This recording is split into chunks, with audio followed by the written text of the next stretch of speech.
What's up, guys? It's CG Kid. So this video is an interview with Stephanie. Stephanie is a thought leader on recovery. She currently is employed with Renewal Health Group, which is a rehab facility located throughout California that, from what I've seen, has a really amazing staff that's passionate about recovery. I'll be sure to link to them in the description. She shares her subjective experiences with meth addiction, including the effects, what caused her to try it, how she got into it, and also her experiences with recovery and what caused her to be sober and how she stays sober today, to further educate the general public and to give addicts and their loved ones hope that sobriety is possible.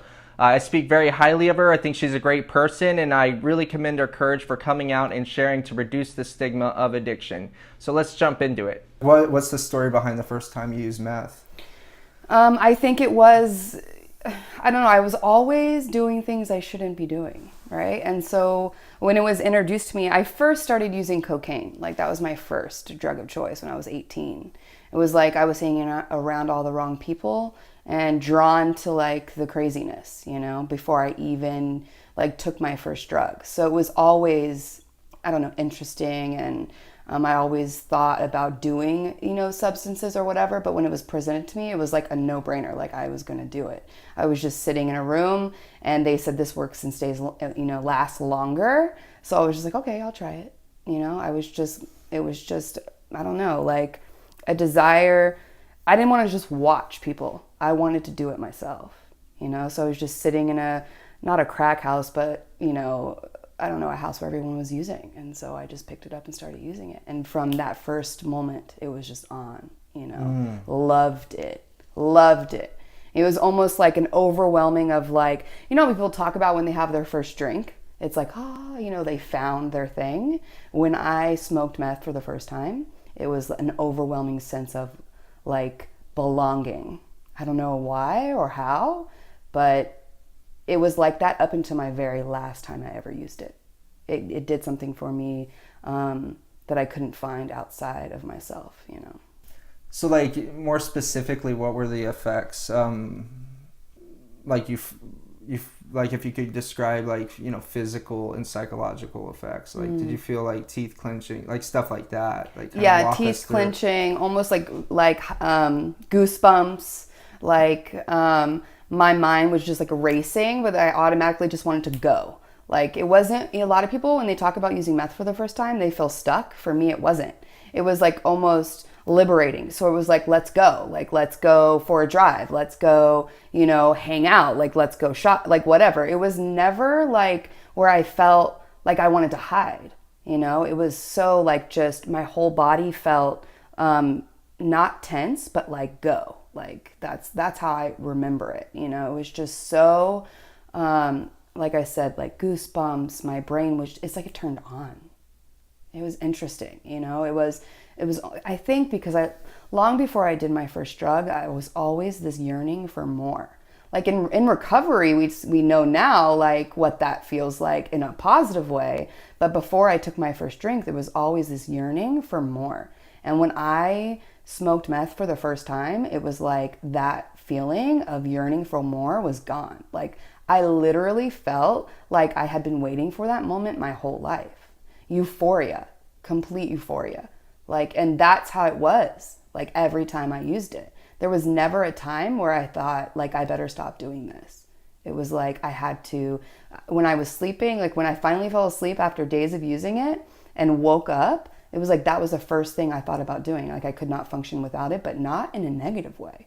It was like, and you know how an alcoholic, when they get up and they're shaking, like, and they know they need to take a drink, for me it was like I needed to use that substance to live my life, but not in a negative way. I don't know, a lot of people say like meth affects their life in such a negative way, and it did. My story is insane, but it was, I always felt like it was the only piece I needed to live my life, even though it was taking everything from me.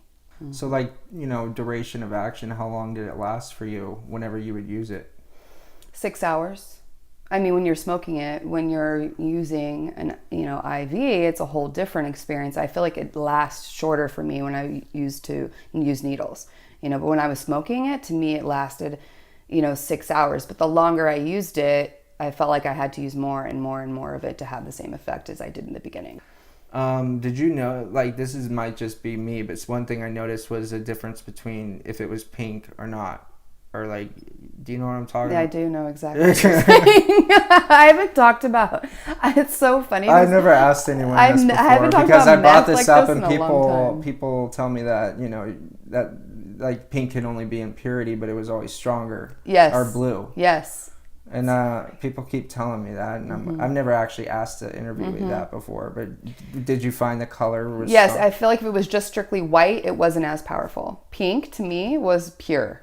I had the best reaction from pink meth. Me too. Yeah, absolutely. Exactly the same. So, what were the come downs like?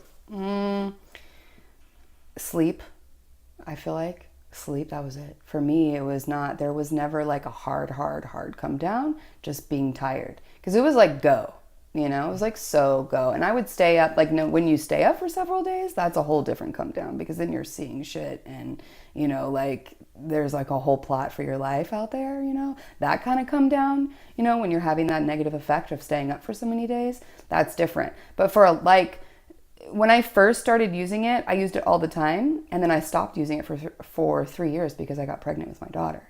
And then I started up again. So that was a different experience than for my first time. My first time, it was like a lot of like, okay, I'm tired now, I'm going to go to bed.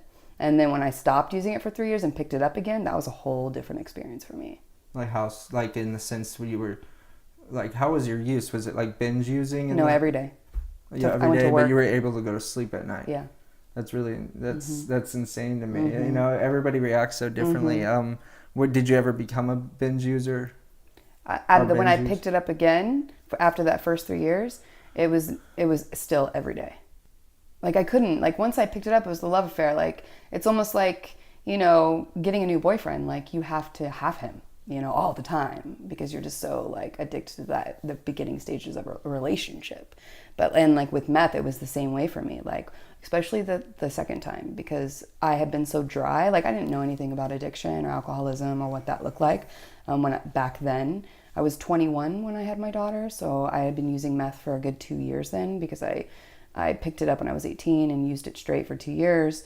And then I got pregnant with her and stopped for that 3 years. So I was completely dry. So it's almost like a dry drunk when they talk about like, it's almost like you never left off. Even though like, you know, that alcoholism is still growing inside of you, you know? So the binge using, there was never a point of binge using. I just wanted it all the time. Like what's the point of using for 3 days and then stopping for, you know? That makes sense. But you never used and didn't sleep? Yes. You did? Yeah. Did you get? At the second time, yes. Okay. The first time, no. The second time, yes. It was. I think it progressed so much. So yeah, there was always people in the desert across the street. You know. Yeah. After you've been up for 4 days. You've experienced like meth psychosis. Oh yeah. Oh, do you have any like stories from that or things Yes, you've I seen? do. I remember me and my ex-husband, because my husband, I was married at the time, and we were using it together, and along with my brother, had been up for like 4 days, and like I was always the one, I feel like I was more of a controlled user. Like I wouldn't play into the things I'm seeing, right? Like I'm not like, oh my God, it's real. Like I know what's happening. You know, I'm like, this is not happening. But my brother and my ex-husband were climbing out on the roof after like a 4-day binge, okay? And they're literally thinking there's across in the desert across the street, and they're burying dead bodies, 3 of them. And they're like so like intrigued by this and freaking out and like living in that. Like in retrospect, I see these things, you know. I remember sitting down in the living room like, these people, they're crazy. Like they're gonna get themselves in trouble. It's like 3 a.m. and they're on our roof. You know, like totally engaged in this whole thing that's not actually happening across the street. Like they think it's real. It's not like the psychedelics like LSD. It's like more like psychosis. Yes. So you saw things, or what are things you saw that you dismissed as not being real? Do any of them stick out? Like shadows. Like I remember being up for several days and sitting in the living room, and I'd look up and there would be like a shadow, you know, like that's happening. Or I'm hearing things that aren't really there. I used to sit in the garage for hours with like those headphones that intensify the sound that you're hearing. For hours I would sit in the garage listening to that, thinking I'm hearing things, I'm hearing people outside, you know, but in my mind, like I knew that wasn't real, but like that drug just, you know, you really are living in like that moment, you know, of like what's happening, even though like that other side of you is saying like it's not real. Like for me, I had that other side the whole time I was using. Like I knew what was happening, you know, to me, but it doesn't mean I didn't enjoy it. Like to me, sitting in the garage for hours listening to things that aren't really there was so enjoyable. Yeah, that's how I was Yeah. too. I would even smoke weed to make it more intense. What was your lifestyle like at the peak of your use? Like, what kind of people did you hang around with? What was your day to day like in like maybe like the community? I don't know if you hung around other people using meth, I did, but yeah. what was that whole thing like? I was just like living in a crack house and stealing, robbing people, robbing dope dealers, like, you know, going into Walmart and, you know, running out the back door with things to sell to get the drug, like, and like had I not gotten arrested that night to get sober and go to jail, like I would still feel like I would be out there because it didn't stop working for me. Like it worked until the last time I got high, you know, and I'm hanging around people in Desert Hot Springs, California, and we're just, you know, breaking into houses and robbing, like I said, and taking from everyone and everything we can get our hands on. And people are looking at me like, you really got to get some help, you know? And I'm like, no. I mean, even people who were using around me were like, you have a problem. Like, you should probably go get help. And I'm like, no, if you don't want to do what I'm doing, then you can go. And I would have to switch around the people I was hanging around with because it almost felt like no one could keep up with me because I did not want to draw a sober breath. That's what's really scary to me. And it's like your mind is so altered that you're not even yourself. Like what, like, I mean, so how long did it take for it to get this bad? How long did you use meth for? I know there was like a 2-year break in between. So can people considering like there's a 2-year break in between, how long total was your use? 7 years. See, that's not very long.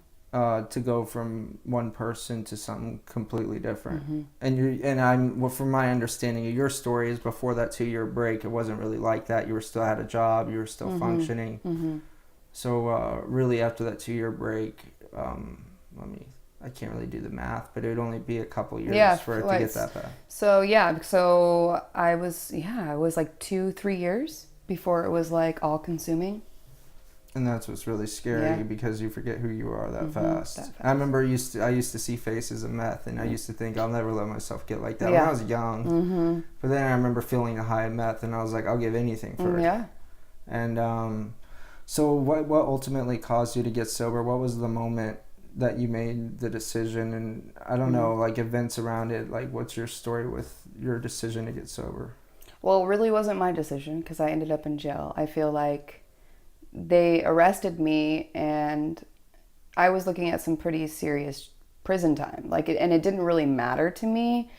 When I got arrested, like I remember calling my mom, like begging her to, you know, get me up, and thank God she didn't, you know, because I had enough time to get physically sober, you know, enough time to like feel something, you know, and to be able to like look at what's actually been happening to my life these past years. And I remember when I went to court and the judge was like, you're going to prison for 3 years. Like it was in that moment, like, I don't know, maybe it was like walking across the courtroom in shackles in front of my mom and seeing her, like knowing she did everything for me growing up. I was a cheerleader, I was on dance team, like she gave me every opportunity to be successful in my life. And then here I am, 100 pounds and, you know, going to prison. I went back to my bunk and like said the most sincere prayer I think I've ever said in my entire life. And even in that moment, I didn't know it was a prayer that I really meant, you know. I asked God to like forgive me, you know, and I was willing to take responsibility even if that meant going to prison for 3 years. And like that I was tired. And I went back to court the next week to get sentenced to prison, and he let me off and sent me to treatment. Wow. That's really intense. So you went to treatment. What was recovery, early sobriety, and what was all that like to you? I went to a place called Oasis Women's Recovering Community, which is like not a non-profit. Like they don't make profit. Like I stood out in parking lots for 6 months selling coupon booklets to Carl's Jr. Like to be there, like self-supporting. So like it was really hard. Like it wasn't a luxury treatment center where, you know, I'm getting a massage and acupuncture. It was like every day I had to make the decision, do I really want to do this? Do I want to stand out in a parking lot for 6 hours and sell these coupons for, my sobriety? And thank God I landed there, because they told me the truth about myself, that I had to make a choice. Like, do I want to continue being selfish and living this kind of life and take my daughter's life away from her by not giving her a mother? Like, it was the honest, So like early recovery was hard. It was hard for me because like I was forced to make a decision. It wasn't like I could just dance around in treatment and make all these friends and like, go to meetings and hang out. It wasn't like that. It was like the hard look. And so every day that I stayed there for 6 months doing that was a day that made me want to stay. Like, I didn't want to give up that hard work I had done. And I had so many spiritual experiences standing out there selling those booklets to Carlos Jr., It was crazy. And for me, I think like sobriety has continued to be that way. Like, every time I've done something that I necessarily don't want to do in recovery, I've given myself the opportunity to have experience a powerful one that makes me want to stay sober. That makes me want to have more of those powerful experiences. Like, when I got sober, I was like, these people better give me something better than putting a needle in my arm, because I loved it that much, and that's what I've been given, like something better than that needle, because it has to be, right? Like, it has to be better than that high, or what's the point? Like, even in this moment talking to you about these things, like, it's like causes me to have like chills over my body, because that's like how powerful it is for me. Like, again, it didn't stop working for me. Like meth, I loved it. It was like my love affair. So like sobriety and recovery has to be powerful enough to outweigh that. How do you stay sober today? What is your... Let me start with this. Like, how's your life different today? Everything's different. Everything is different. I don't know, because I work a program, right? So for me, it's like my whole life stems off of like the foundation I built, taking the steps and like doing that. My life is different. I feel like the reason why my life is so different is because the steps gave me the ability to like feel and have compassion and connection with other people. And so that's how the biggest way my life is different today is that I'm not trying to take from you. There's a genuine connection with the people that mean the most to me. So now it's like completely functioning in a world, like being an employee, being a mother to my kids, being a daughter to my mom, like I'm able to like be a friend. Most important almost is like, besides being a mom, but like being an actual friend to someone and being there for these people who actually care for me. That's the biggest thing that's different in my life today, because even before I took my first drink or jug, I was very self-centered. It was like, I was always looking for ways to take from you. And so like being sober is like a whole, like I said, it's the most meaningful difference in my life. Like, I show up to my job every single day. I have my job for long periods of time. Like, when I go to the grocery store and I tell my kids that I'm going to come right back, I actually come back now, It's a big difference. You said something interesting, that even before you were using, you had a mindset that you don't have now. Would you say you're happier now than you before? Yes, absolutely. So would you say like it's logical to say these are the best years of your life? Absolutely. I was like on the news in August of 2008.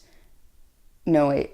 August of 2009, right? I was on the news for breaking someone out of jail, because I did that. And then in February of 2010, I was on The Price is Right. So you think about that like huge difference. Like, I'm wanted by the police on the news. They're looking and searching for me in August, right? And then the biggest, like, I was on The Price is Right in recovery, sober woman in February of 2010. So like when I look at those pictures, like when I see myself on TV and then I see myself on TV in the news, and like how like my face was all like picked at from all the meth I was doing. So I had like no makeup on. I was shrunk up to like nothing. I looked horrible, death. And then like all these, I'm on The Price is Right with this facility I was in with all these women, and they're like so excited. I won like the whole showcase, everything. And like I'm jumping up and down. I'm full of life. It's insane. I mean, I usually ask is there was something else I was going to ask you, but I forgot what it was. But I usually ask, are there any last words, and it's the most awkward question, and usually I get Any last words? I don't know. Don't I don't do have. meth. Yeah, don't do it. Actually, I don't know. Like, it's funny. I almost feel like we who go through this are the lucky ones, because people who never struggle with drug addiction don't get to experience the freedom we find. You know, like, I value, there's like moments where I'm like, wow. Like when I'm laying in bed with my son that I have now, and I get to, he like puts his hand on my face and says, "Mommy, I love you." It's almost like I'm getting to experience things in a ways normal people or people who've never struggled get to experience them. You know, so I don't feel like being a drug addict is a negative thing. Like, being a drug addict in recovery is super powerful. Like, you know, like we have those moments where it's like, wow, you know? Yeah, and also it's like we have spirituality is the definition of spirituality is prioritizing the human spirit or soul over materialistic or physical things. People can Google that. But you know what? If people that don't believe in the spirit or soul, like your atheists out there, you can call that emotional and mental well-being. Mm-hmm. And that's like there's a lot of people that prioritize physical or materialistic mm-hmm. things, whether it be like their job or mm-hmm. Their car, or you know, they prioritize. They don't find being happy inside. Right. They find it externally, and mm-hmm. I'm the same way. I struggle with the same problem to this day, and nothing outside has made me content. Mm-hmm. And it's like, I feel like anybody could use the principles of recovery. We just have a gun held to our head. Right. It's almost like the diabetic who, you know, if they eat junk food, they're gonna die. Mm-hmm. Well, now they're forced to eat healthy, but the truth is, shouldn't we all eat healthy? Yeah. So they're kind of like, in a way, I agree. That's a perfect way to put it. Yeah. Absolutely. Well, I really appreciate your time. Thank you so much. I hope you guys got some from this. Be sure to follow me on Instagram, where I live stream and do answer questions as much as I possibly can. Also have a podcast on Spotify with mini episodes. I'll be sure to link to both those in the description. Also, I'll link to Renewal Health Group as well. I love you guys once again, and I hope you got some from this, and peace out.